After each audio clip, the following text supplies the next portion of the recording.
수도권을 중심으로 코로나19 확진자가 빠르게 늘면서 방역당국은 하루 확진자가 1,200명까지 나올 수 있다고 경고했습니다. 지난 2월과 3월의 대구 상황처럼 병상을 기다리다 환자들이 목숨을 잃는 사태가 되풀이될 가능성도 커지고 있습니다. 교인 1명에서 시작한 집단 감염은 160명 넘게 늘었습니다. 가족이나 지인 같은 내 집단에서 시작된 감염이 바깥으로 걷잡을 수 없이 빠르게 퍼지고 있습니다. 병상도 의료진도 부족합니다. 정부는 급한 대로 119 구급차를 전국에 보내고 대학 기숙사까지 동원하고 있습니다. 1차와 2차 확산을 겪고도 대처가 여전히 한 발 늦었다는 지적입니다. 거리두기를 3단계로 올리란 요구가 커지고 있지만 정세균 총리는 최후의 보루라며 신중한 검토가 필요하다고 했습니다. 정부는 거리두기 3단계가 되면 전국에서 50만여 개의 다중이용시설이 문을 닫을 걸로 보고 있습니다. 서울 강남의 한 다세대 주택에서 숨진 지 5개월이 지난 걸로 추정되는 60대 여성의 시신이 발견됐습니다. 함께 살던 30대 아들은 발달장애인으로 어머니가 숨진 이후 노숙 생활을 해왔던 걸로 드러났습니다. 전남 고흥에서 이른바 차박을 하던 50대 4명이 가스 중독으로 죽거나 다쳤습니다. 고등학교 동창인 이들은 캠핑용으로 개조한 버스에서 난방기기를 켜고 잤는데 경찰은 일산화탄소 유출을 조사하고 있습니다. 전선 위에 길게 늘어선 새들 까마귀들입니다. 밤마다 날아와 배설물을 남기는 탓에 지금도 퇴치 작업이 한창입니다. 잠시 뒤 밀착 카메라에서 전해드립니다.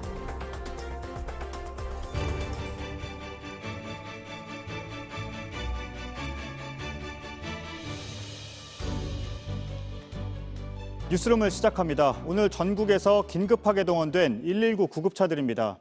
특전사와 경찰에 이어 이 걷잡을 수 없는 위기에 소방도 본격적으로 투입됐습니다. 수도권엔 150개의 임시 선별 진료소도 세워졌습니다. 빠르게 검사를 하고 서둘러 이송을 한다고 해도 문제는 남습니다. 병상입니다. 수도권은 지금 지난 2, 3월의 대구와 크게 다르지 않습니다. 재생산 지수가 한 1.28 정도로 보고 있습니다. 그리고 환자 수를 좀 추계를 해보면 한 950명에서 한 1,200명 사이에 환자가 발생할 걸로 예측을 하고 있습니다. 현재로선 백신도 기약이 없습니다. 지금까진 사람이 많이 모이는 곳만 피하면 안전하겠지라는 생각이 많았습니다. 이제 그렇지 않습니다. 내 집단, 그러니까 가까운 우리끼리도 위험합니다. 가족이나 동료, 지인들을 만나 마스크를 벗었을 때 확진자가 쏟아졌습니다.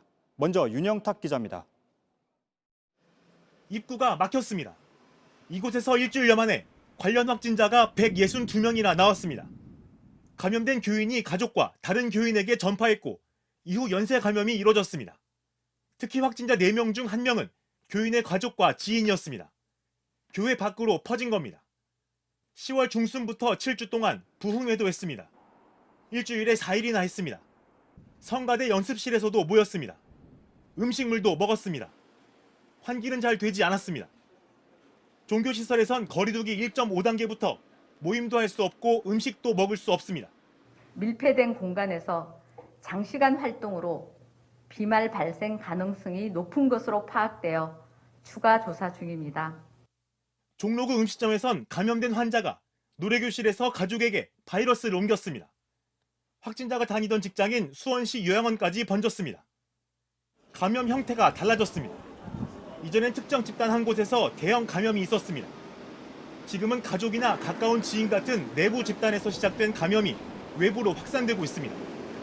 지난 10월부터 2달간 자료를 뽑아보니 집단 감염으로 확진 판정을 받은 7,500여 명 중 21%가 가족이나 지인 모임에서 감염된 걸로 파악됐습니다. 직장과 요양시설에서 나온 환자를 모두 더한 것과 맞먹는 규모입니다. 특히 0세에서 19세까지 영유아와 청소년은 이 비율이 35%까지 올라갑니다. 가족, 지인 모임이 가장 위협적인 겁니다. 가족, 지인, 동료 간의 전파가 주된 전파라는 것입니다. 이는 행정적인 조치만으로 유행을 억제하는 데는 한계가 있는 상황입니다. 방역당국은 거리두기와 마스크 착용은 기본이라고 했습니다. 특히 아예 모임을 취소하는 등 접촉 자체를 최대한 줄여야 한다고 강조했습니다. JTBC 윤영탁입니다. 수도권 밖의 상황도 안 좋습니다. 지역에선 방역수칙을 제대로 안 지켰던 교회를 중심으로 빠르게 번지고 있습니다. 대구의 한 교회와 관련해서만 55명, 충남에서도 역시 교회 한 곳에서만 관련 확진자가 100명 가까이 나왔습니다. 윤두열 기자입니다. 밤 10시가 넘었는데 초등학교에 불이 환하게 켜져 있습니다. 교실에선 아이들이 코로나19 검사를 받고 있습니다. 대구 영신교회 신도와 접촉한 일가족 4명이 확진돼 자녀가 다니는 학교의 전교생이 검사를 받은 겁니다. 오늘 이 교회 관련해 8명이 더 확진되면서 나흘 만에 관련 확진자는 55명으로 늘었습니다. 교회발 집단 감염 등으로 지난 주말 동안 대구와 경북에서만 확진자가 100명 나왔습니다. 신천지 집단 감염 이후 썰렁했던 선별진료소엔 다시 긴 줄이 생겼습니다. 인적사항부터 가족까지 다 작성해 주세요. 이거 꼭 구의장갑 좀 껴주시고 작성해 주세요. 신천지 교회발 확산세가 잠잠해지면서 운영을 중단했던 대구와 경북의 생활치료센터도 다시 문을 열었습니다. 생활치료센터 매뉴얼도 만들고 그렇게 하긴 했거든요. 근데 그게 안 쓰였으면 좋겠다 싶긴 했죠. 이제 끝나야 될 텐데. 충남 당진 나음교회와 관련한 확진자도 지자체 집계로는 98명으로 크게 늘었습니다. 가까운 대전과 서산을 비롯해 인천에서도 관련 확진자가 나왔습니다. 허가받지 않은 기도원에서 나음교회 신도들과 함께 예배를 본 게 연쇄 감염의 불씨가 됐습니다. 등록이나 신고된 시설이 아니며 밀폐된 시설이었습니다. 기타 수업에 이어 목욕탕에서 시작한 확산세가 심상치 않은 강릉시는 전국에서 처음으로 모든 시민들을 검사하기로 했습니다. JTBC 윤두열입니다. 임소라 기자가 나와 있습니다. 네, 이제 우리끼리라는 것도 위험합니다. 임 기자와 저 사이에 이렇게 칸막이가 있듯이 아는 사람도 경계해야 되죠? 네, 조심 정도가 아니라 아주 엄격하게 거리를 둬야 합니다. 예. 그동안은 이 바깥에서, 즉 외집단에서 큰 감염이 있었다면요. 이제는 지금 보신 보도처럼 내 가족, 가까운 지인 등 안에서 감염이 시작돼서 바깥으로 번져나가게 되는 겁니다. 즉 내집단 감염의 시대가 돼버린 겁니다. 속도는 당연히 빠르고요. 그래서 찾아내기가 더 힘이 듭니다. 네, 가까운 사람과도 모임을 하면 안 된다는 건 다들 아실 테고요. 또 어떤 게 있을까요? 가장 위험할 수 있는 고령층은요. 집 안에서도 마스크를 써야 합니다. 그리고 식사도 가급적 혼자 하는 게 좋습니다. 가족이 혹시 밖에서 감염이 됐을 때 보호할 수 있는 가장 마지막 조치, 마지막 방법인데요. 예. 그리고 하루 3번 이상 10분씩 실내 환기는 또 기본입니다. 그러니까 사회적 거리 두기에 더해서 가족 사이에 그리고 지인 사이에 문화적 거리 두기가 필요한 시점입니다. 하지만 아는 사람들끼리 모여 앉아서 마스크를 벗는 곳이 있죠. 바로 식당입니다. 저희 취재진이 오늘 점심시간에 직장인들이 모인 식당가를 둘러봤습니다. 직장인들은 식당뿐 아니라 사무실 생활도 함께합니다. 방역 사각지대죠. 이혜원 기자입니다. 점심시간이 되자 직장인들이 식당가로 모여듭니다. 모두 마스크를 쓰고 있습니다. 하지만 식당 안으로 들어가면 자리를 잡자마자 마스크부터 벗습니다. 금세 식당이 사람들로 꽉 찼습니다.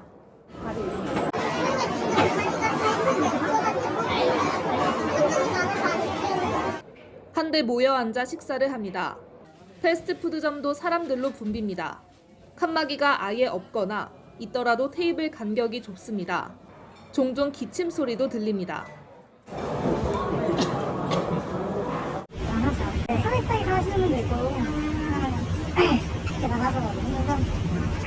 식사를 마치고 커피도 함께 마십니다. 안에서 마시지 못하니 카페 앞에 서서 마시는 겁니다. 마스크는 내리고 있습니다. 마스크를 내리고 담배도 함께 핍니다. 마스크를 쓰고 다시 사무실로 향합니다. 오히려 사무실 안으로 들어가는 게 더 걱정입니다. 사무실에서 마스크는 다들 잘 쓰세요? 다른 분들은?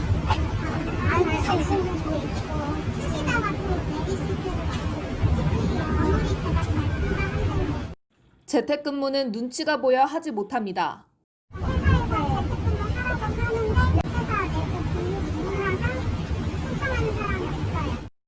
JTBC 이혜원입니다. K방역의 특징은 빨리 확진자를 찾아서 서둘러 확산을 차단하는 거였습니다. 한동안 이런 조치가 느슨해졌다는 비판도 나왔습니다. 오늘부터는 증상이 없어도 본인이 원하면 무료로 검사를 받을 수가 있습니다. 임시선별검사소에 최종혁 기자가 나가 있는데요. 잠시 연결해 보겠습니다. 최 기자, 지금 선별진료소 앞인가요? 네, 서울역 앞에 마련된 임시선별 검사소입니다. 원래 제 뒤편으로 이 천막으로 된 검사소가 있었는데요. 자, 오늘 하루 진행을 해보니까 의료진들이 좀 불편으로 호소를 해서 방금 막 철수를 했습니다. 그리고 내일부터는 이 바람을 막을 수 있는 형태의 천막을 다시 설치를 하기 위해서 이 중국 보건소 관계자들이 나와서 지금 작업을 하고 있고요. 자, 이 같은 선별 진료 검사소는 서울 56곳을 포함해서 수도권 곳곳에 150곳이 설치가 됩니다. 이 서울역과 같은 역 근처 또는 대학가 등 유동인구가 많은 곳에 설치가 되고요. 오늘부터 3주 동안 오전 9시부터 오후 6시까지 운영이 됩니다. 네, 일단은 철수를 했다는 건데요. 실제로 오늘 검사를 많이 받았습니까? 제가 오후에 나와서 검사를 받는 시민들을 좀 만나봤는데요. 일단 서울역 근처 회사에서 근무하는 젊은 층, 30, 40대 젊은 층들이 검사를 많이 받았습니다. 자, 그리고 이 서울역 주변에 있는 노숙인 분들도 중국 보건소 관계자들의 도움을 받아 검사를 받았고요. 또 시민들도 많이 검사를 받았는데 이 서울에서 지방으로 내려가시는 분 같은 경우에는 이 지역에 있는 가족, 아이들이 걱정이 되어서 검사를 받았고, 이 반대로 지방에서 서울로 오시는 분들 역시 이 손주를 보러 온 한 할머니 같은 경우에는 손주를 봐야 하기 때문에 검사를 받아야 한다라고 전했습니다. 또 근처에서 장사를 하시는 분 역시 혹시나 하는 마음에 검사를 받았다라고 전했습니다. 거리가 너무 멀고 불편해서 사실 한 번은 받고 싶었는데 못 갔거든요.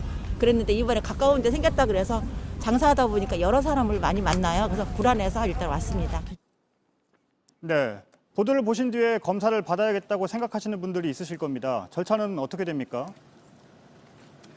자, 일단 이 선별 검사소로 오시면 이 코로나19 검사 설문지라는 것을 받게 됩니다. 일종의 문진표라고 할 수 있는데요.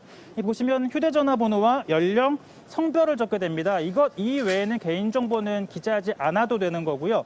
자, 아래쪽을 보시면 검사 방법 3가지가 설명이 되어 있습니다.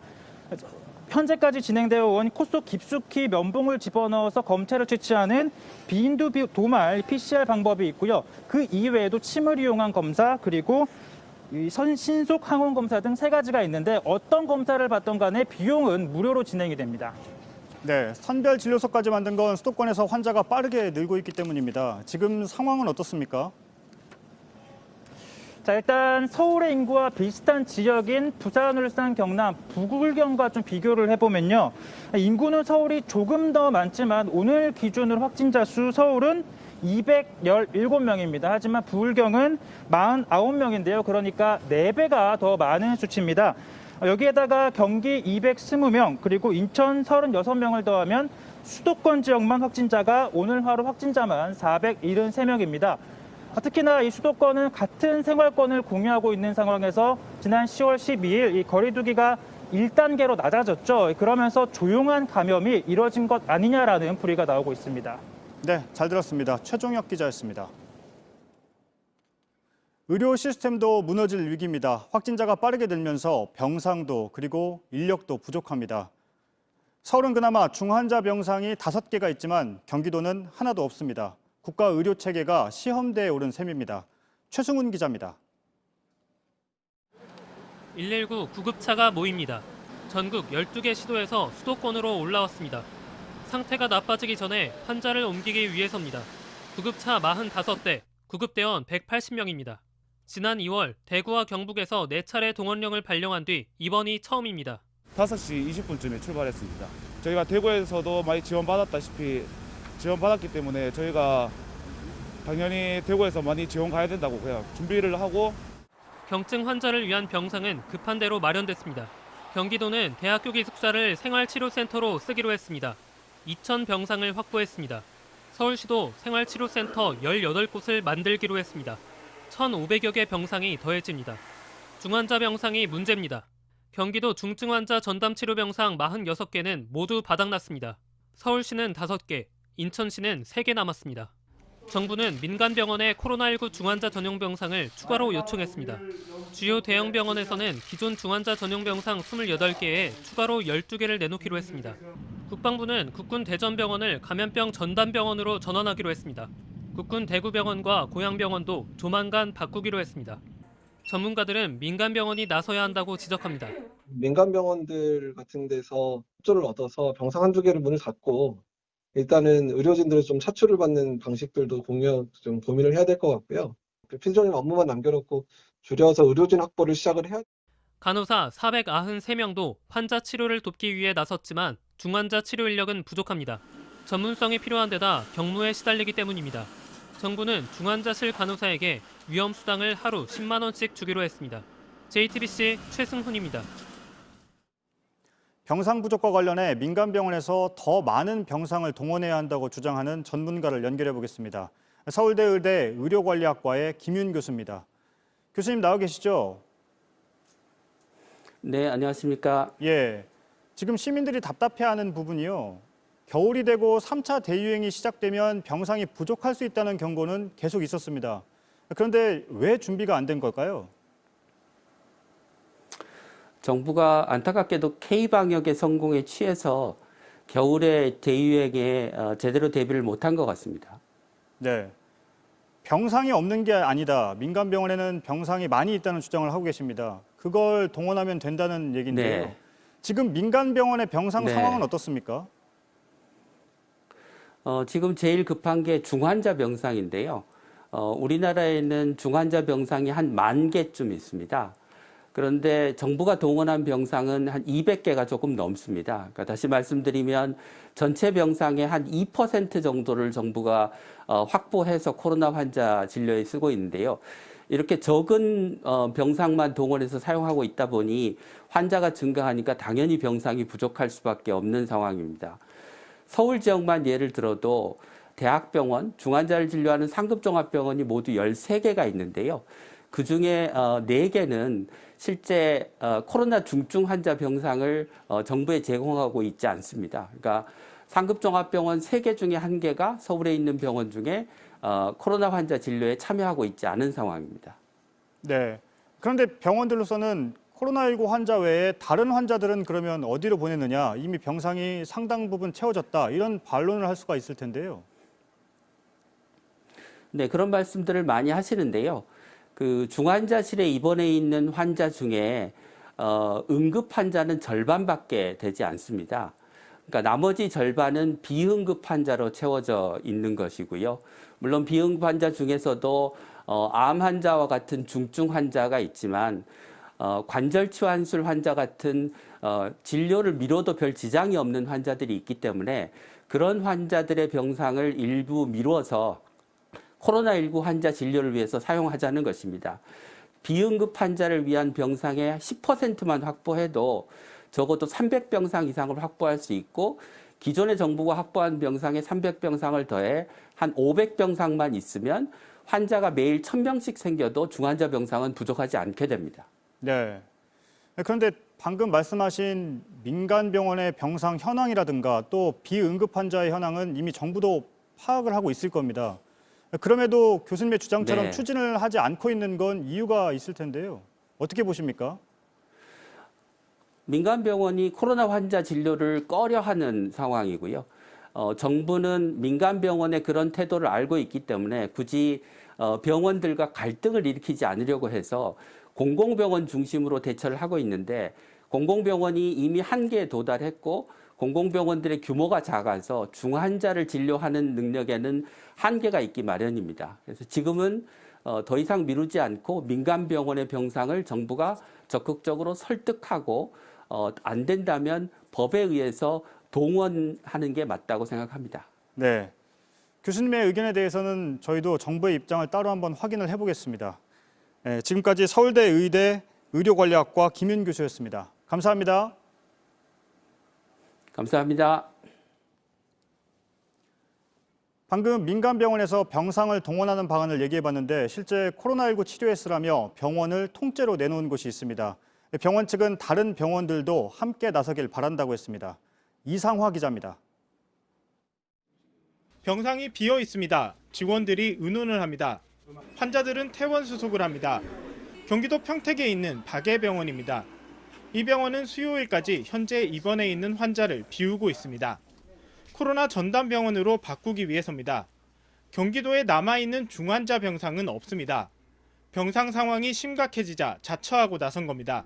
중환자 먼저 지금 들어가게 되고요. 이게 다음 주 정도로 지금 예정을 잡았고요. 3층부터 7층에 있는 220개 입원 병상은 격벽을 세우고 음압시설을 추가합니다. 다음 주부터 80명에서 9명의 코로나 환자들이 치료받게 될 예정입니다. 중환자와 병실을 찾기 어려운 투석 환자들을 위한 병상도 생깁니다. 모자란 의료 인력은 지원받기로 했습니다. 외래 환자는 원격으로 처방할 수 있게 할 예정입니다. 전 국민들이 다 힘든 시기니까 서로 협조해 주는 게 옳다고 생각해요. 그래서 약도 지금 한 달 타는 거예요. 수도권에서 민간병원의 코로나 전담병원 지정은 이곳이 처음입니다. 지난주 정부가 각 병원으로부터 전담병원 지원을 받았는데 유일하게 응했습니다. 대구 1차 유행 때부터 의료봉사에 나섰던 김병근 원장의 결심이 컸습니다. 누군가 해야 된다면 내가 하자. 그리고 언젠가 해야 된다면 지금 하자. 심플한 생각으로 계산 복잡하게 안 하고. 앞으로 민간병원의 협조는 더 중요해질 걸로 보입니다. 참여병원에 더 적극적인 재정 지원을 해야 한다는 목소리도 나옵니다. JTBC 이상화입니다.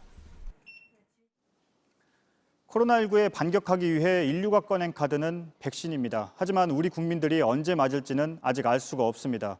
이와 다르게 이제 몇 시간 뒤면 영국에 이어 미국과 캐나다도 백신 접종을 시작합니다. 미국은 어제 하루 종일 군사작전을 하듯 준비 작업을 했습니다. 김필규 특파원의 리포트를 보시고 워싱턴을 연결하겠습니다. D-Day was a pivotal turning point in World War II. It was the beginning of the end. D-Day was the beginning of the end, and that's where we are today. 노르망디 상륙에 비교될 만큼 백신 배포는 군사작전을 방불케 했습니다. 영하 70도에서 보관해야 하는 화이자와 바이오엔테크의 백신은 드라이 아이스와 함께 특별 포장됐습니다. 자칫 하나라도 유실될까 컨테이너에는 위치 추적 장치를 달았고 호송 차량까지 따라붙었습니다.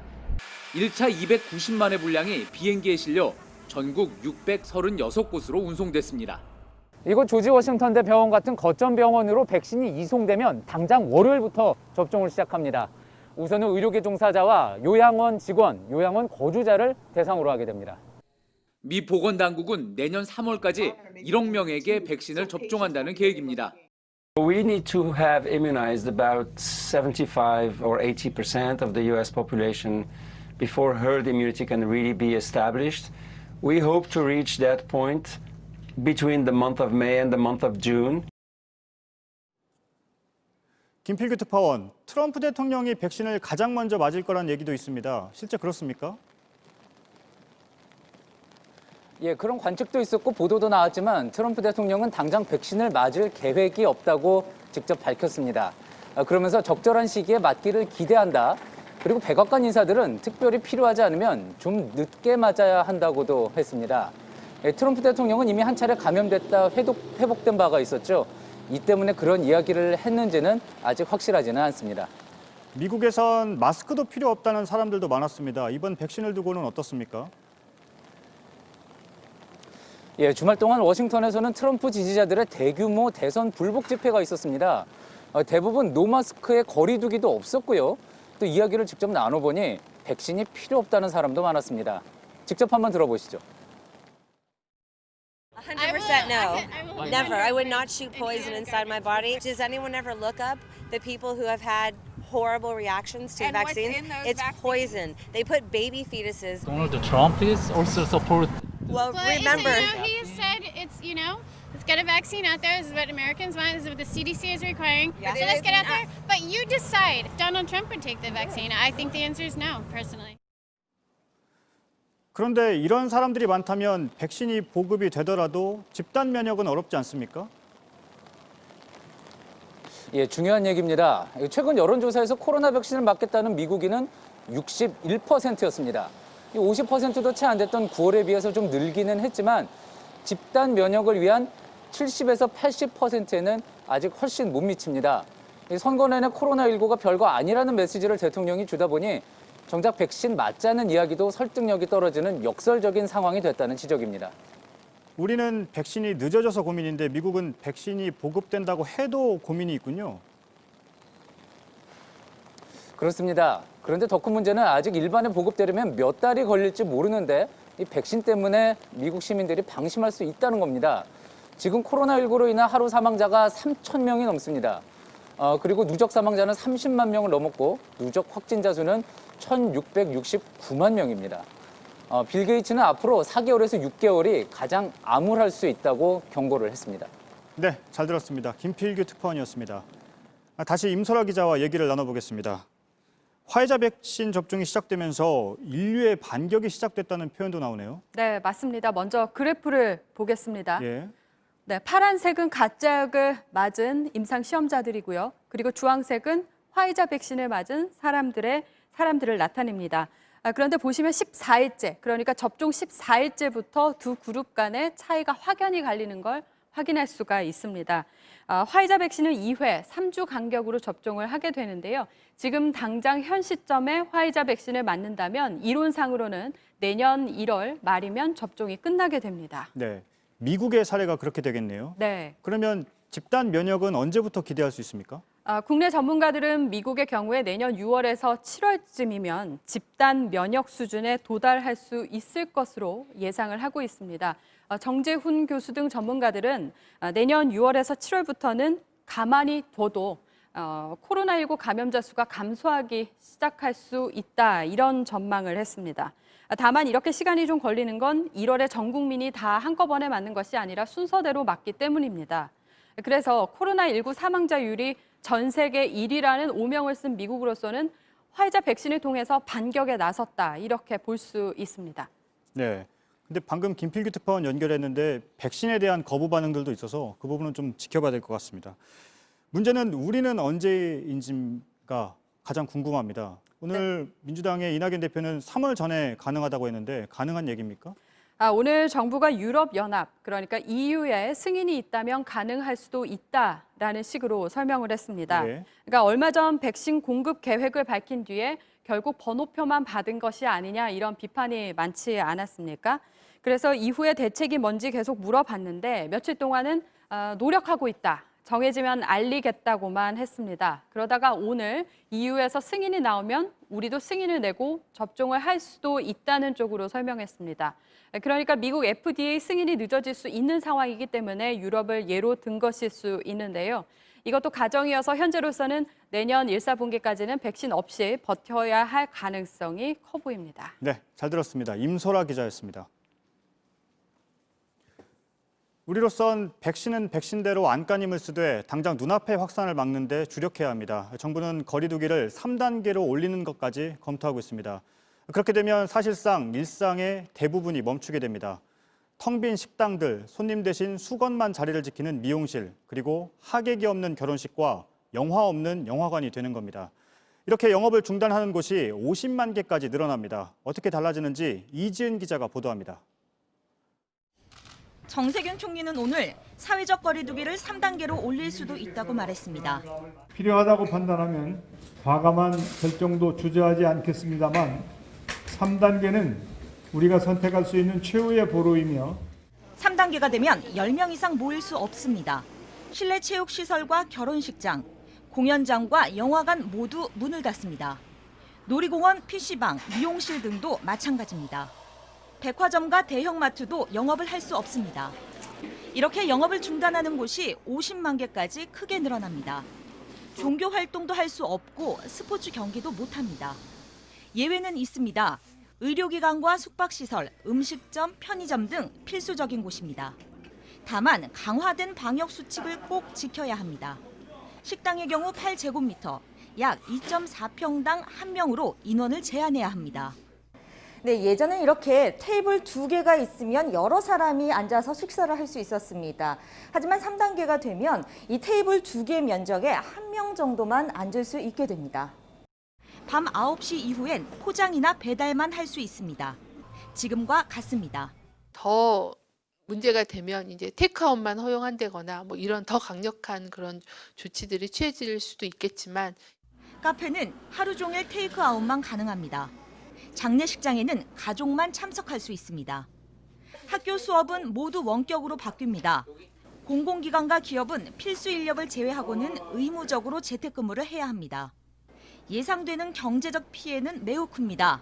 한국은행은 3단계가 상당 기간 지속되면 민간 소비가 16.6% 줄어든다고 했습니다. 1998년 외환 위기 땐 11.9%였습니다. JTBC 이지은입니다. 네, 지금 보시는 건 한 노숙자가 도움을 주려고 다가선 사회복지사에게 내민 쪽지입니다.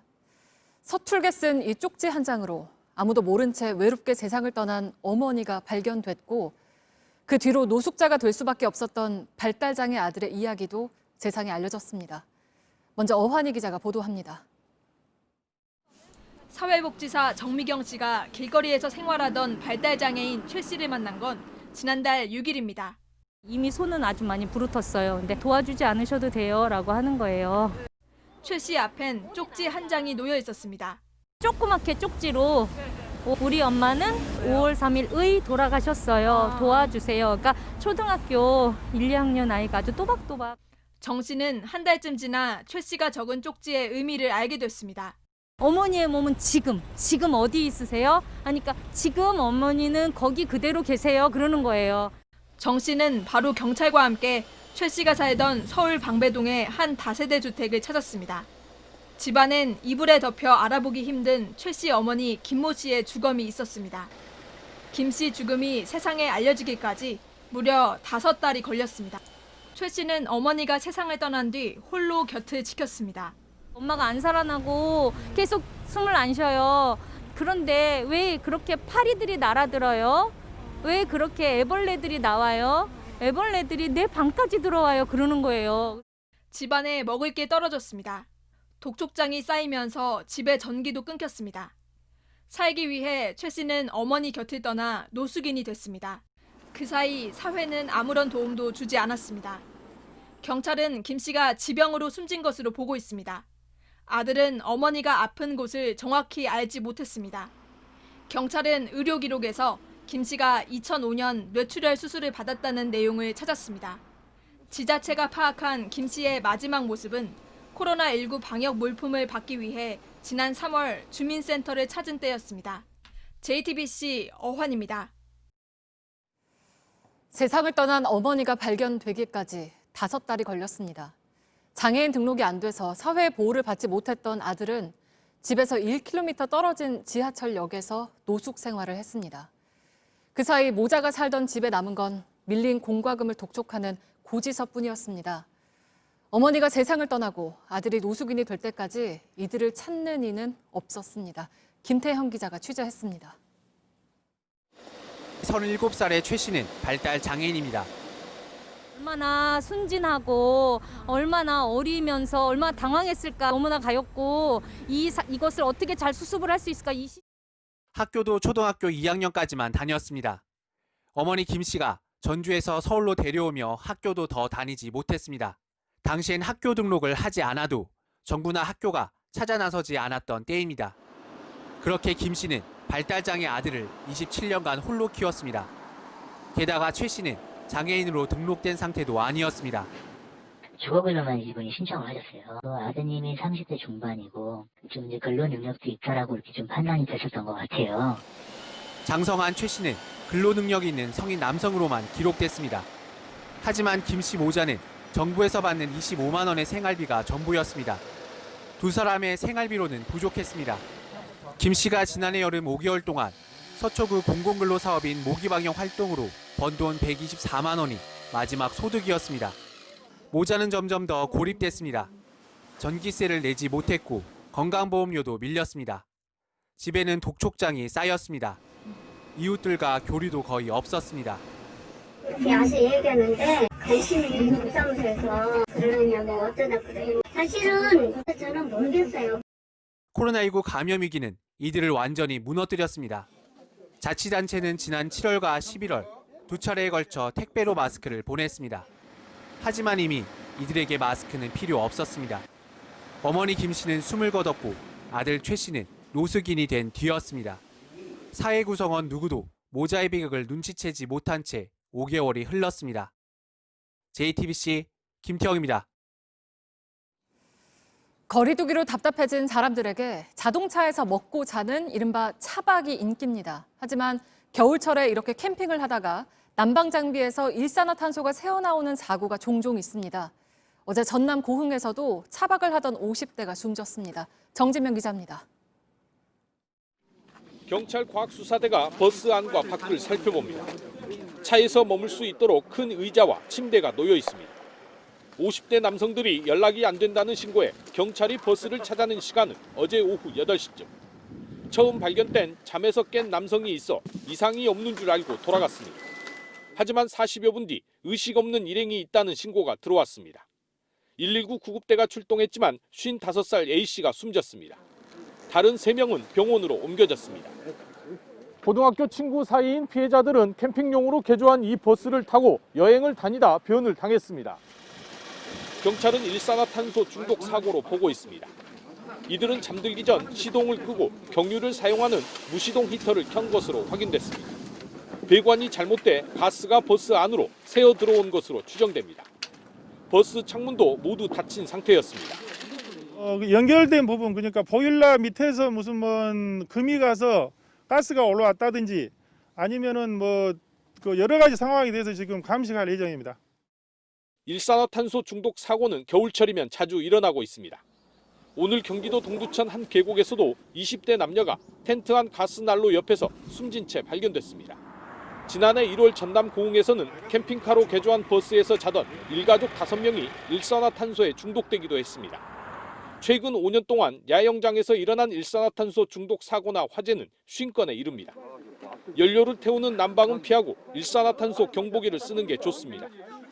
JTBC 정진명입니다. 출소한 아동 성범죄자 조두순이 머무는 집 주변에는 인터넷 방송 진행자들이 계속 몰려들고 있습니다. 자극적인 영상을 올릴수록 조회수가 늘고 결국 돈을 버는 구조입니다. 조두순을 관리해야 할 경찰도 당장 이 사람들을 막느라 바쁩니다. 한 주민은 이들에게 12년 전에는 아무것도 안 하다가 이제야 돈 벌러 오는 거 아니냐고 소리치기도 했습니다. 이자영 기자입니다. 조두순을 잡겠다며 옷을 벗고 달려듭니다. 이거 봐, 딱 비키잖아. 내가 하니까 딱 비키잖아. 후원금 5만 원이 들어옵니다. 경찰 앞에서 경광봉을 흔들며 조롱하자 수사 좀 볼게요. 저 지금 경고지 그거에 있어요. 이게 뭐예요? 왜 경고치는 거예요? 채팅창이 빠르게 올라갑니다. 차를 타고 지나가며 소리를 지르고 음식점에 거짓 주문을 넣어 조 씨 집으로 배달시키기도 합니다. 조 씨와 같은 건물에 산다는 20대 남성까지 인터넷 방송에 등장했습니다. 구독자들은 층간소음으로 조 씨에게 피해를 주라고 요구합니다. 지금까지 조두순 집 앞에서 소란을 피워 경찰에 입건된 사람만 8명. 주민 민원은 101건에 달합니다. 동네엔 아직도 유튜버들이 돌아다니고 있습니다. 제목에 조두순만 넣어도 조회수가 크게 늘어 돈이 되기 때문입니다. 피해는 고스란히 주민 몫입니다. 참다 못한 주민이 불만을 터뜨리는 모습까지 유튜브 영상에 올립니다. 당신들 12년 전에 뭐 했어요? 당신들 후원자 수 늘리고 구독자 수 늘리고 벌풍선 부거라고 이거 아니야 당신들? 한 유튜버는 조두순 얼굴 사진을 넣은 옷을 만들어 팔려다 여론의 문매를 맞았습니다. 조두순을 관리해야 할 경찰이 유튜버들 관리에 인원을 배치했습니다. 조회수를 노린 유튜버들 때문에 불필요한 세금과 행정력이 낭비되고 있는 셈입니다. 세금이 가해자가 받은 피해를 복구하는 데 또 쓰일 거예요. 실질적 정의 구현에도 도움이 안 되고 주민들은 일대를 특별관리 지역으로 정해 유튜버들이 들어오지 못하게 해달라며 경찰에 탄원서를 냈습니다. JTBC 이자연입니다. 검사 술접대와 짜맞추기 수사 의혹 등을 폭로한 김봉현 씨가 폭로 하루 전에 검사와 나눈 대화의 녹음 파일을 저희가 입수했습니다. 구속된 피의자와 검사의 통상적인 대화라고는 보기 어려운 정황들이 담겨 있습니다. 보석 의견서나 증인 출석 문제를 상의하고 검사실 전화로 부인과 사적인 통화도 했습니다. 조보경 기자입니다. 지난 10월 15일 서울 남부지검 조사실, 김봉현 씨가 검사에게 보석 이야기를 꺼내며 의견서를 부탁합니다. 변제하고 인정할까 하고 이랬을 때는 사실 그런 요구는 거예요.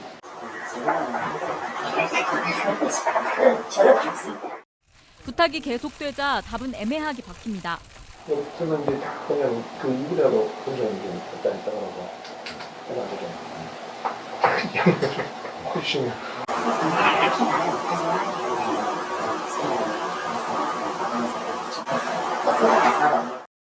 특이한 상황도 녹음됐습니다. 구속 상태인 김 씨가 검사실 전화로 부인에게 전화를 건 겁니다.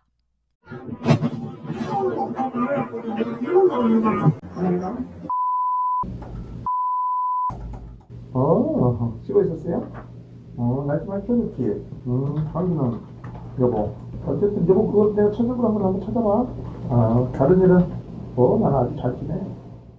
통화는 1분 남짓, 대부분 안부 인사였습니다. 조사 확인이라는 검사의 말과 달리 실제로는 수사 협조에 대한 편의 제공이었고 검사가 이런 통화를 여러 차례 제공해줬다고 김 씨는 주장했습니다. 김 씨가 친구인 김모 전 청와대 행정관의 재판에 증인으로 나가게 해달라고 부탁하는 내용도 나옵니다.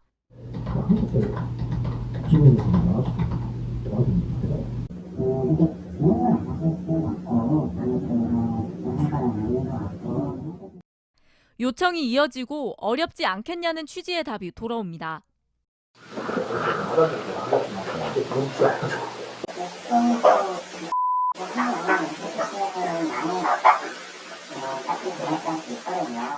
김 씨는 6개월간 검찰에 충성했다고 말해왔습니다.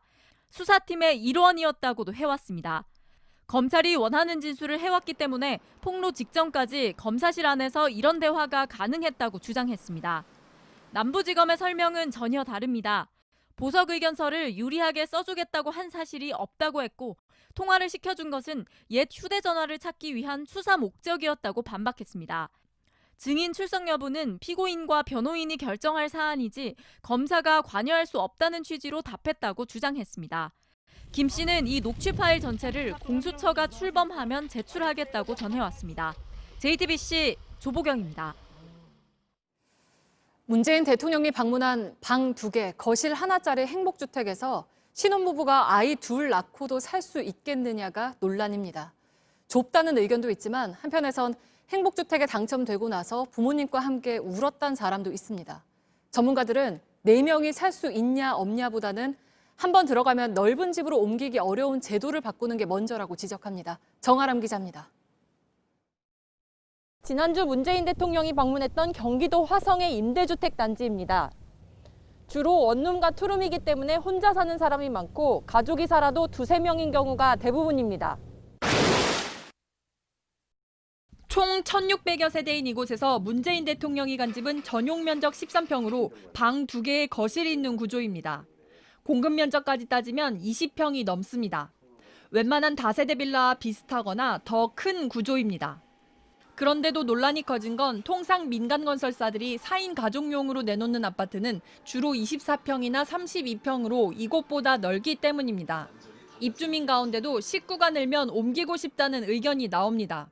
신혼부부가 살기에는 좀 괜찮은데 이제 아기 낳고 그러면 좀 불편할 것 같긴 해요. 좀 더 큰 평수로 가야 하지 않을까.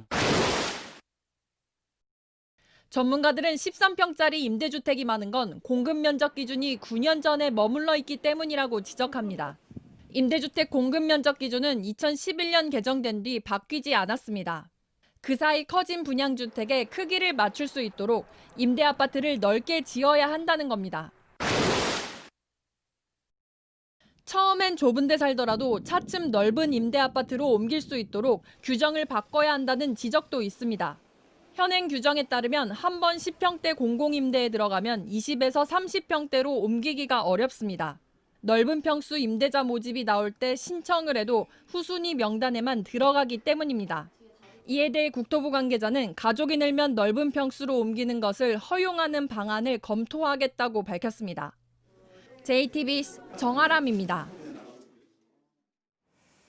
글로벌 기업들이 한국 소비자들을 홀대한다는 논란이 계속 나오고 있습니다.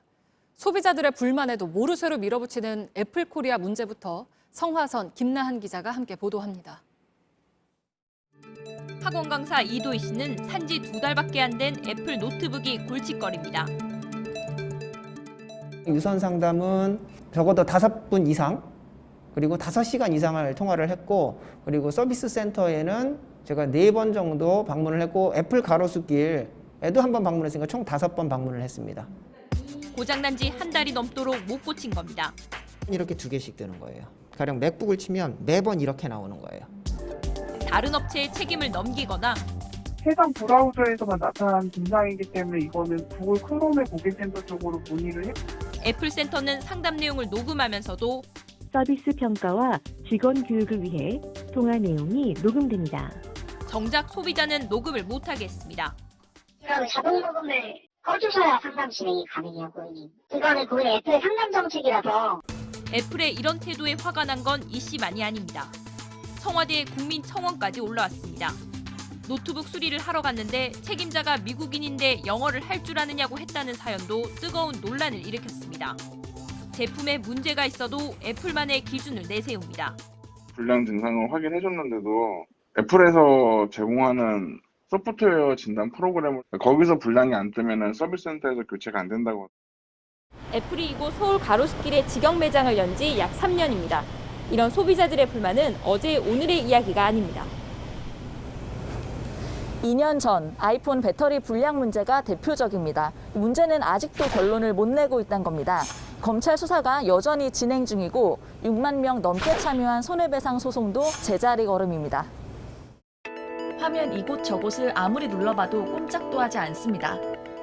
2017년에 나온 새 운영체제를 깔았다가 세계적으로 아이폰 소비자들이 이런 불편을 겪었습니다.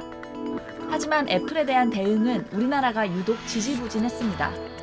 프랑스에선 애플에 330억 원대의 벌금을, 이탈리아에선 130억 원대 과징금을 매겼습니다. 소비자에게 정보를 제대로 안 준 애플에게 책임을 물은 겁니다. 애플도 처벌을 받아들였고 미국에선 합의금을 1,200억 원 넘게 냈습니다. 근데 미국이나 이제 유럽에 가게 되면 집단 소송에 이제 걸리니까 대규모의 손해배상에 걸리잖아요. 하지만 우리나라는 아직 집단 소송 제도가 없습니다. 이 원고들이 누구인지 그리고 실제로 아이폰을 사용한 사람인지 이게 사실 6만 명이 넘지 않습니까? 그러면 그걸 하는 과정들이 굉장히 어렵습니다. 그러니까. 애플코리아는 언론 취재에도 답변을 하지 않는다는 방침입니다.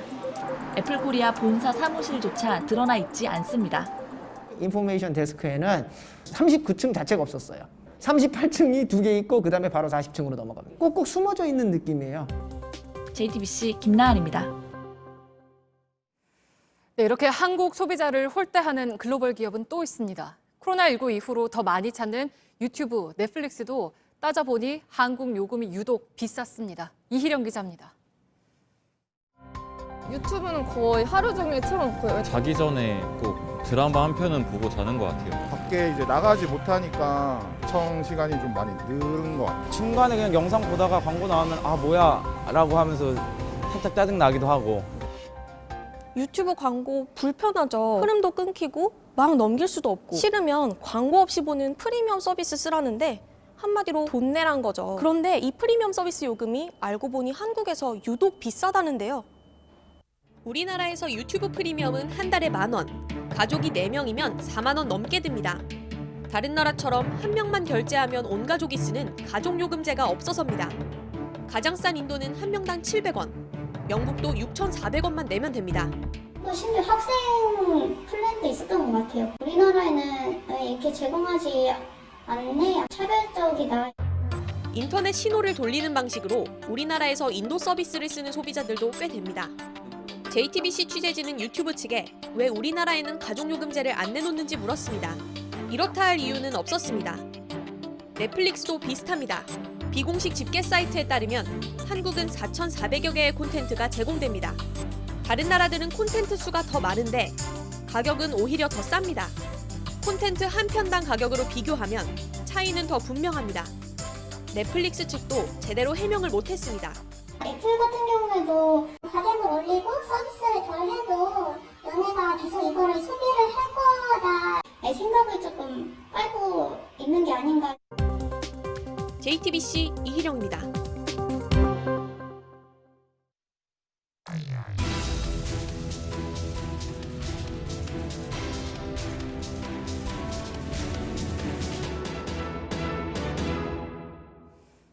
요즘 수원에서는 밤마다 까만 새들이 거리를 뒤덮습니다. 겨울철 새인 떼까마귀입니다.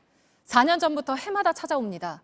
배설물에 정전 사고를 일으키기도 해서 전담 퇴치반이 만들어졌고 사진을 찍어서 제보하면 한 장에 500원씩 주기도 합니다. 몇 달 머무는 동안 같이 잘 지내볼 방법이 없을지 1차 카메라 홍지훈 기자가 고민해봤습니다. 해가 지고 밤이 찾아왔습니다. 시내 곳곳에 까만 새들이 날아다닙니다. 수십 마리는 돼 보입니다.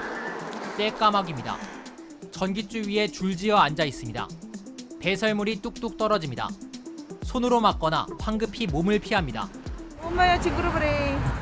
무섭고 일단 배변을 되게 많이 해서 되게 좀 피해 다녔어요. 많이. 친구들은 뭐 맞았다, 똥 맞았다 이런 얘기도 많이 듣고. 바닥에 보이는 흰색 얼룩들 떼까마귀들이 남긴 배설물입니다. 지금도 제가 서 있는 자리에서 계속 떨어지고 있습니다. 지자체에서는 떼까마귀 퇴치 작업에 나섰는데요. 함께 보시죠. 맹수의 눈빛과 비슷한 초록색 레이저를 쏩니다. 골목길을 다니며 보이는 대로 쏩니다. 까마귀들이 사방으로 흩어집니다. 차로 이동하며 계속합니다. 저 앞에 다 있잖아요. 쏴버리세요 그냥. 계속 돌잖아요.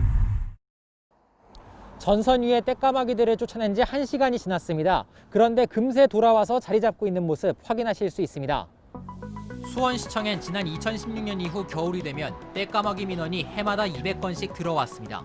11월부터 해서 이제 쭉 한 4, 5개월 정도가 집중되거든요. 그중에서 12월 달, 1, 2월 달 이때가 가장 많은 민원이 들어오고 있습니다. 밤마다 까마귀를 쫓고 낮에는 더럽혀진 바닥을 청소하길 반복합니다. 풍선 효과가 나오더라고요. 이쪽에서 쫓으면은 저쪽으로 날아가고 또 다시 저쪽에 있는 걸 쫓으면 이쪽으로 날아가기 때문에 시민들은 두렵습니다. 그래서 혹시라도 감전이 되거나 뭐 이럴 수도 있지 않을까. 직접 까마귀를 쫓아내기도 합니다. 보통 이렇게 전봇대랑 쭉 이렇게 앉아 있어요. 이렇게. 네, 1시간 정도 주기로 한 번씩 치고 그럼 다 도망가고 하거든요. 해가 뜨자 곳곳에서 까마귀들이 남긴 흔적이 보입니다. 자동차가 배설물에 뒤덮여 엉망이 됐습니다.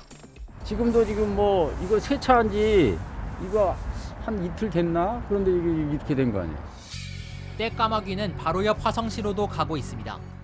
도심이랑 농경지가 같이 있는 부분이 수원 그쪽 부분이랑 저희 진안동이랑 안녕동, 능동 이쪽에 가까워서 이쪽까지 영향을 좀 넓힌 것 같아요. 이틀 전에는 고압선이 끊어지는 사고가 발생했습니다. 1,300여 가구가 2시간 동안 전기를 쓰지 못했습니다. 한국전력 측은 떼까마귀가 날아다니는 걸 봤다는 시민들의 이야기를 토대로 원인을 조사 중입니다. 떼까마귀는 시베리아에서 날아와 한국에서 겨울을 나는 철새입니다. 해마다 10만 마리가 울산 등 남부지방을 찾습니다. 까마귀는 근처 논에서 곡식 나달을 먹다가 해가 지면 쉴 곳을 찾아 시내로 들어갑니다. 특히 올해도 수원 일대를 찾은 까마귀는 3,000마리가 넘습니다. 논과 밭에서 먹이를 찾던 까마귀들이 부시를 숲으로 느껴 행동한 것으로 추정됩니다.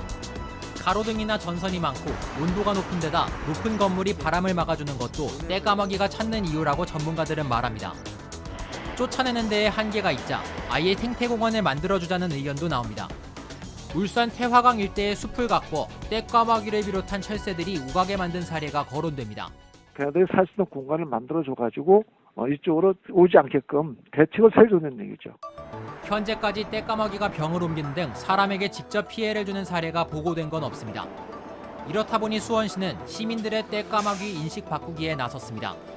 버스 정류장마다 떼까마귀의 이야기를 적고 떼까마귀가 병을 옮기지 않는다는 현수막을 내걸었습니다.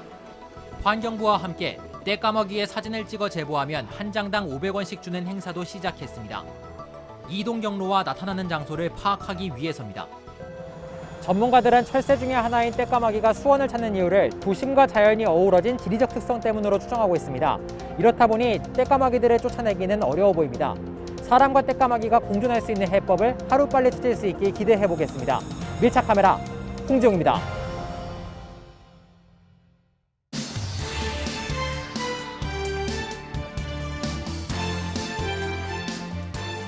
한 걸음 더 친절하게 김소연의 백브리핑 시작합니다. 첫 번째 브리핑, 멈추세요, 나만 빼고입니다. 윤미향 민주당 의원이 올린 사진 한 장에 파문이 이어지고 있습니다. 윤 의원 최근 인스타그램에 지난 7일 지인들과 와인을 마신 사진을 올렸습니다. 그러면서 길 할머니 생신을 할머니 빈자리 가슴에 새기며 우리끼리 축하했다고 썼는데요. 여기서 길 할머니는 위안부 피해자인 92살 길원옥 할머니를 말하는 겁니다. 작년엔 이렇게 할머니 모시고 생신을 챙겼는데 올해는 연락이 닿지 않아 지인들과 그리움을 나누었다는 사연이었습니다. 자, 그런데 다른 논란 다 떠나서 이날이 무슨 날이었을까요? 그렇습니다. 바로 정부가 거리두기를 2.5단계로 올린다고 발표한 바로 그날이었던 겁니다. 당원권은 정지됐지만 엄연히 여당 의원인 윤미향 의원, 그래서 의원실도 이날 이런 글을 소셜미디어에 올렸습니다. 확진자가 600명을 넘어선 엄중한 위기 상황, 불편하더라도 다 함께 잠시 멈춰야 한다. 여기서 이 멈춰서 잔말, 그냥 걷던 길 멈추라는 뜻은 아니겠죠. 당연히 각종 모임 자제해달라 이런 걸 텐데 의원실의 대국민 당부와 그 방 의원의 행동 많이 다르네요. 게다가 잠깐 벗었다고 할지 모르지만 사진 속에서 마스크 아무도 안 쓰고 있죠. 민주당 뜨끔했는지 뒤늦게 모임 금지령을 내렸습니다. 소속 의원들의 각종 행사와 모임을 취소하겠습니다. 네, 그런데 이 사진 한 장이 남긴 이야기 내로남불 말고 또 있죠. 한마디로 주인공 없는 생일 파티가 웬 말이냐 이런 비판입니다. 당사자도 없는 생신 파티에 윤 의원이 와인잔을 들고 있는 모습은 괴이하기만 합니다.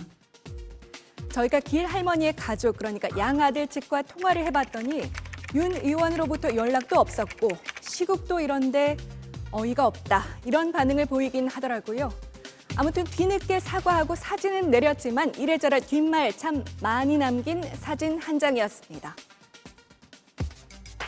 두 번째 브리핑, 벤츠 탄 노숙인입니다. 경기도 성남에 가면 노숙인을 위한 무료 급식소가 있습니다. 자원봉사자들의 후원으로 운영되는데요. 어려운 시기에서 가족 버리지 못해요. 오히려 더 많이 도와줘야 돼요. 가족이라서. 누구든지 와서 환영합니다.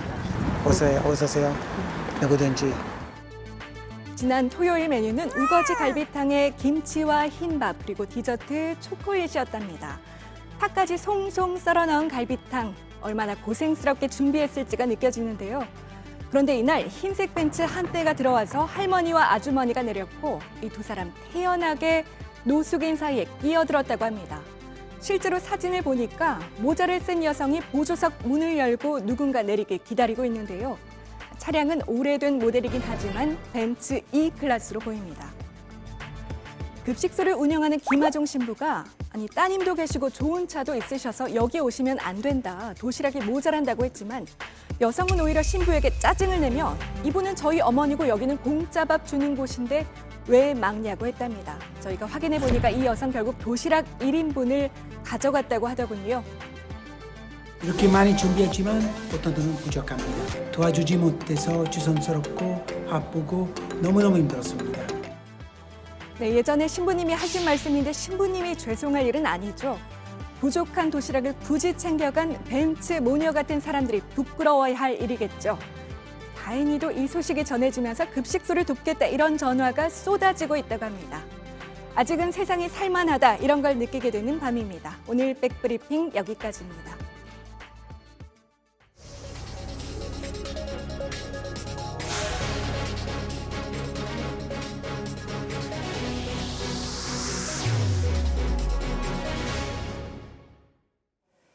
네, 중국 전통의상인 치파오 모델 대회에서 우승한 여성입니다. 어릴 때 사고로 한쪽 다리를 잃었습니다. 신체적 장애를 넘어서 당당하게 살아가는 모습에 중국인들은 아낌없는 박수를 보내고 있습니다. 베이징 박성훈 특파원이 전해드립니다. 중국 장쑤성에서 열린 치파오 모델 대회. 무대로 걸어 나오는 여성은 오른쪽 다리가 없습니다. 목발을 짚고 걷지만 누구보다 당당해 아름답습니다. 구이 위나는 7살 때 교통사고로 아버지와 자신의 한쪽 다리를 잃었습니다. 하지만 좌절하지 않았습니다. 광시성 대표로 나선 전국 장애인체전. 멀리뛰기 선수로 출전해 금메달을 목에 걸었습니다. 很开心很激动之前的付出所有的付出都没有白费 20살이던 2004년엔 아테네 패럴림픽 국가대표가 됐고 4년 뒤 베이징 올림픽 성화봉송 주자로도 선정됐습니다. 他04年呢入选了中国残疾人体育代表团，在雅典举行的第12届残奥会上，用单腿获得了跳远的第4名。 도전은 지금도 계속됩니다. 한쪽 다리로 권투를 배우는가 하면 헬스장에선 일반인 못지않게 운동을 합니다. 중국 네티즌들은 용기를 얻는다며 열띤 응원을 보내고 있습니다. 哇，这个姑娘太可惜了。有很多人就觉得，哇，你太不幸了。有很多人会说，哇，你好可怜哦，就觉得很同情我。但是我觉得这些都不需要。 베이징에서 JTBC 박성훈입니다.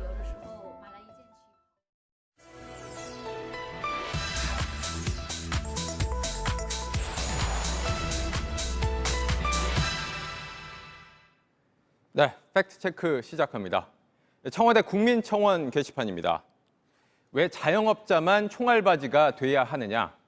사회적 거리두기 때문에 장사 못하고 숨만 쉬는데 왜 임대료는 매달 나오냐는 겁니다. 일주일 만에 14만 명 동의했습니다. 매출 격감에 임대료 부담까지 고스란히 짊어져야 하는 것이 과연 공정한 일인지에 대한 물음이 매우 뼈아프게 들립니다. 대통령이 이렇게 말하고 때맞춰 여당에선 이런 법안이 나왔습니다. 장사가 멈췄으면 임대료도 멈추게 법으로 정하겠다. 이른바 임대료 멈춤법입니다. 이 법안 놓고 남의 재산을 왜 법으로 제한하려 하느냐, 공산주의적 발상이다 라며 반발하는 목소리도 있습니다. 이런 법 못 만드는 걸까요? 지난 9월에 국회가 코로나 피해 입은 자영업자들이 임대료 깎아달라고 요구할 수 있게끔 법을 바꿨습니다. 그러나 평가는 달라진 게 없다였습니다. 이 깎아달라는 요구를 건물주가 거부 못하게 하는 이른바 착한 임대 촉진법은 이 재산권 침해라는 지적과 함께 빠졌기 때문입니다. 이번에 추진하는 임대료 멈춤법의 경우에는 이 사회적 거리두기로 집합 금지를 받으면 아예 이 임대료를 면제하도록 하고 집합 제한을 받으면 임대료 반값으로 법으로 정하겠다는 겁니다. 마찬가지로 재산권 논란이 불거질 것으로 보여지지만 자영업 사장님들 어려움 생각하면 이거 안 된다라고만 말할 수는 없는 노릇입니다. 그럼 선진국들은 임대료 문제 어떻게 풀고 있을까요? 캐나다 정부는 긴급 임대 지원 정책이란 걸 실시 중입니다. 건물주가 임대료 75% 수준으로 깎으면 50%는 정부가 내줬습니다. 임차인은 25%만 부담하면 됩니다. 일부 주정부는 법으로 이것을 강제했습니다. 그래도 어렵다고 하니 지난달부터는 이 임대료 안 깎고 정부 지원을 최대 90%까지 늘렸습니다. 나라마다 상황 다를 수 있지만 법으로든 나라 돈으로든 임대료 깎아주는 정책 쓰고 있는 겁니다. 이 자영업자들에게 위로가 됐던 착한 임대인 운동, 6천 명 이상이 참여를 했다고 하죠. 그러나 언제까지 여기에만 기댈 수는 없는 상황입니다. 임대인, 임차인뿐 아니라 정부도 짐을 나눠지는 방식으로 해결한 다른 나라 사례 참고할 필요가 있습니다. 팩트체크였습니다. 오늘 새벽 5시 57분쯤 경남 김해시 부곡동의 한 양초 제조 공장에 불이 나서 9시간 만인 오후 3시 반쯤에 모두 꺼졌습니다. 다행히 인명피해는 없었지만 불은 양초의 원료인 파라핀 40톤과 공장 2개 등을 태우고 소방서 추산 1억 6천만 원가량의 재산 피해를 냈습니다. 18층 높이의 건물이 회색 먼지를 일으키면서 몇 초 만에 무너져 내립니다. 현지 시간 13일 미국 버지니아주 알링턴에 있는 옛 호텔이 새로운 공간을 개발하기 위해서 철거됐습니다. 1972년 이후 이 지역을 대표하던 호텔의 마지막 순간은 현지 경찰과 주민들이 찍은 영상을 통해서 공개됐습니다. 재채기를 하느라 할머니는 가방과 지팡이를 놓쳤고 틀니는 저만치 날아가 버렸습니다. 얼굴 없는 화가 뱅크 씨가 영국 브리스톨의 가파른 오르막길에 있는 집 벽에 그린 그림입니다. 덕분에 4억 원 남짓하던 집값이 이젠 72억 원이 될 거라는 과장 섞인 현지 보도까지 나왔는데요. 집을 팔려고 내놓았던 주인은 몰려든 사람들 때문에 보호판에 경보장치까지 설치했다며 괴로움을 호소하고 있습니다. 푸르스름한 빛을 띠는 얼음 천장에는 꽃이 핀 듯 신비로운 분위기를 자아냅니다. 스위스 알프스 산맥에 있는 길이 20m, 높이 5m의 얼음 동굴입니다. 자연이 만든 아름다운 모습의 얼음 대성당이라고도 불리는데요. 올겨울에 일반인들에게 처음으로 공개됐습니다. 봄과 여름에는 빙하가 녹은 물로 채워지지만 가을이 되면 물이 빠져나가서 이렇게 동굴만 남습니다.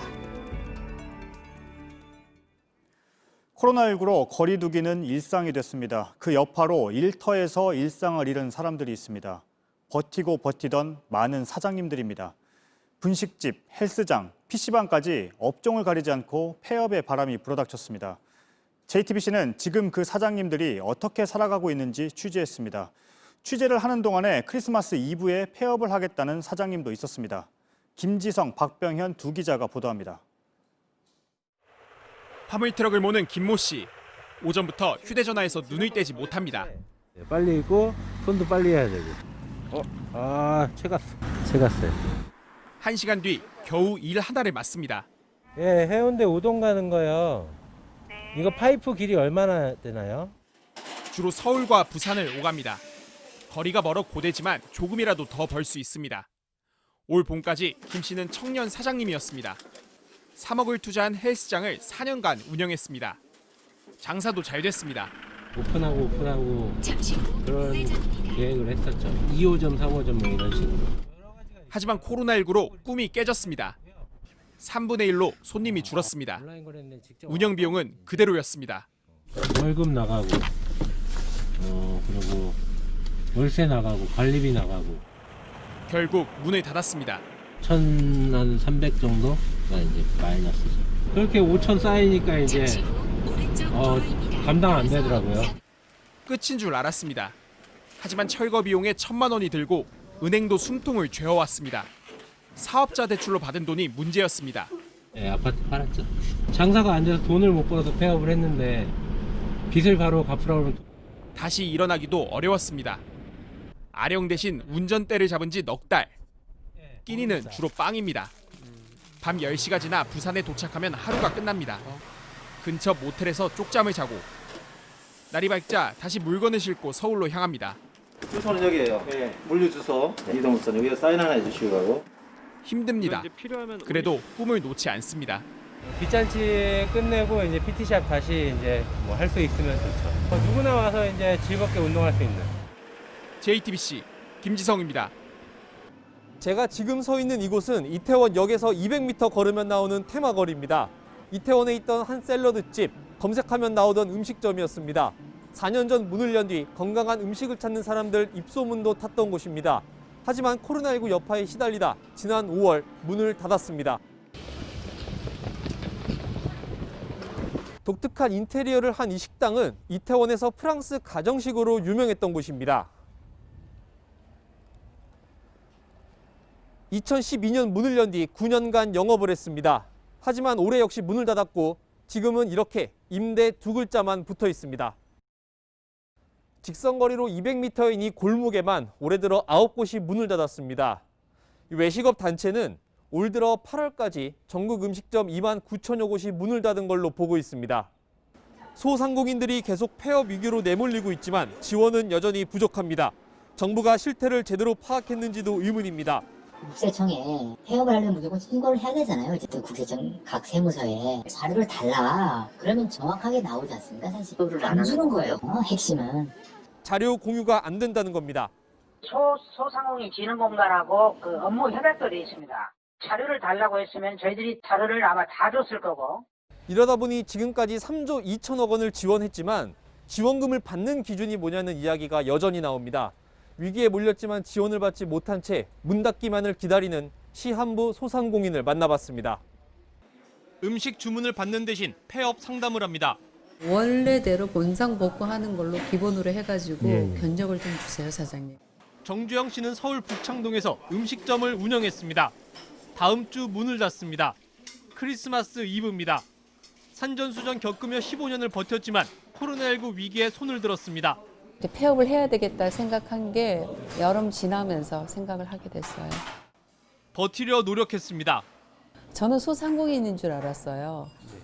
그래서 저리로 3천만 원까지 은행에서 빌려준다고 하니까 저 은행을 갔었어요. 저는 소상공인이 아니라 그러더라고요. 종업원이 줄었지만 소상공인 혜택을 받을 수 없었습니다. 아르바이트가 매일 바뀌잖아요. 그게 다 그냥 인원수로 들어가는 거예요. 지난 석 달 매달 1,000만 원씩 적자가 났습니다. 서울 명동의 작은 기념품 가게도 사정이 비슷합니다. 처음에 몇 달 갈 거라 예상을 하고 빚을 내서 했는데 이들은 일시적인 재난지원금은 도움이 안 된다고 합니다. 임대료 해결이 더 큰 고민이라는 겁니다. 제일 절실하죠, 솔직히. 여기 JTBC 박병현입니다. 이럴 바에는 거리두기를 더 올려서 빨리 확산을 막아달라는 목소리도 나옵니다. 2.5단계나 3단계나 장사가 안 되는 건 마찬가지라며 차라리 짧고 굵은 방역으로 숨통을 틔워달라는 겁니다. 그 절박한 목소리를 김지성 기자가 들어봤습니다.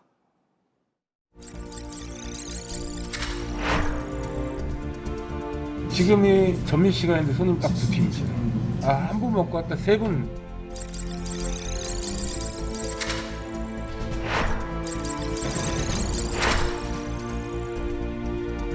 적자가 마이너스 1,800이었어요, 저번 달에는. 임대료랑 이것저것 PC 게임비 지출이랑 이런 거 해가지고.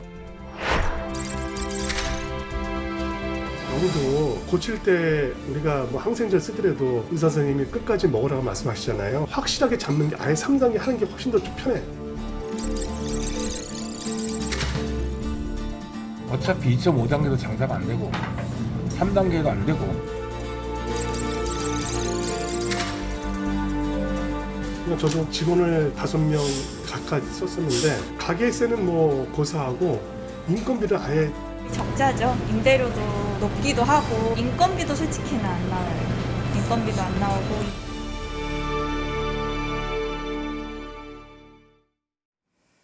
코로나19가 아니었다면 지금쯤 이 영화가 전 세계 영화상을 휩쓸고 있을지도 모르겠습니다. 영화 미나리가 미국 보스턴 비평가협회에서 여우조연상과 주제가상을 받았습니다. 지난해 이맘때 기생충이 감독상과 외국어 영화상을 받았던 곳입니다. 이선화 기자입니다. I don't want to do the real hard work anymore. I'm getting old. I just gave me the opportunity. 관객들에게 농담처럼 던진 이 말과 달리 전성기는 73세 찾아왔습니다. Minari. 헐리우드 진출 첫 작품이 세계 최고의 독립영화제로 꼽히는 썬댄스 영화제에서 심사위원상과 관객상을 받았습니다. 배우 윤여정 씨는 이 영화로 북미권 대표 독립영화 시상식인 뉴욕 고서머워드에서도 최우수 여배우 후보에 오른 데 이어 Yoo Jong-yoon in Minari. 보스턴 비평가협회에서 여우조연상을 받았습니다. 여러 외신의 올해 최고 여배우들에도 꼽혔습니다. 1980년대 희망을 찾아 미국 시골로 떠난 한국인 이민자 가족들의 이야기를 아무데서나 잘 자라야만 하는 식물 미나리에 담은 영화에서 Grandma smells like Korea. 겉으로는 고약한 말을 하지만 누구보다도 아이들을 사랑하는 외할머니를 연기했습니다. 아카데미 시즌 시작을 알리는 시상식인 보스턴 비평가협회. 영화 기생충도 지난해 여기서 감독상과 외국어 영화상을 받았습니다. 윤 씨가 한국 배우론 처음으로 아카데미 연기상 후보에 오르게 될까 기대되는 이유입니다. 내년도 아카데미상 시상식은 코로나로 미뤄져 4월에 열립니다. JTBC 이선아입니다.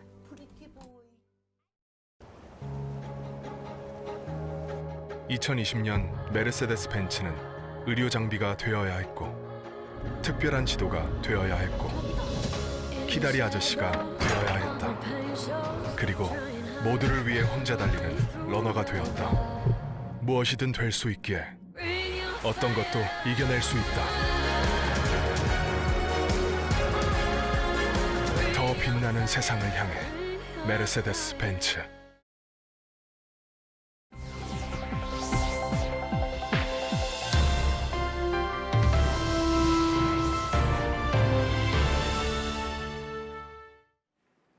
날씨 박사 시간입니다. 날씨에 대한 모든 것 오늘도 한 걸음 더 들어갑니다. 어제 오후부터 찬바람이 불기 시작하더니 오늘 매서운 한파로 전국이 얼어붙었습니다. 서울 여의도 한경변엔 이렇게 고드름이 맺히기도 했는데요. 서울은 올겨울 들어 가장 추웠습니다. 오늘 하루 최저 기온을 볼까요? 전국 대부분이 영하 5도 아래로 내려갔는데요.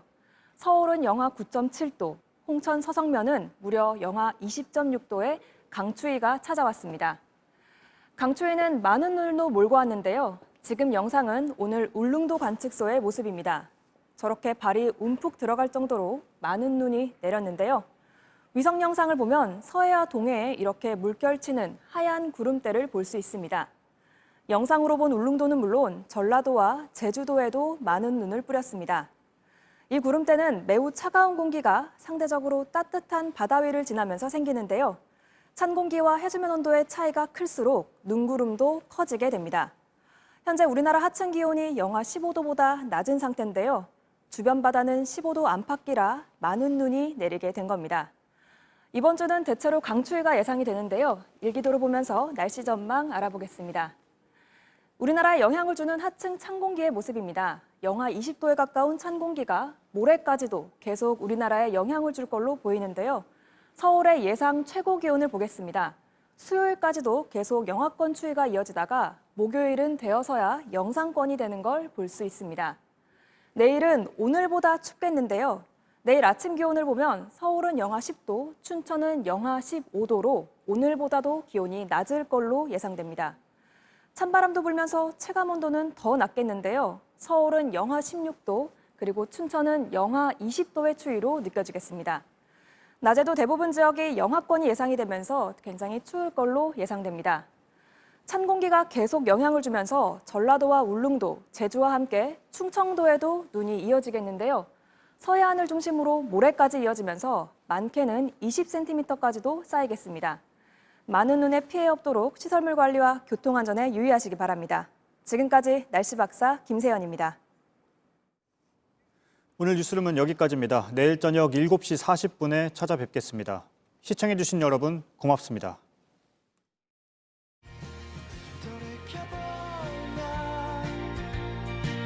잘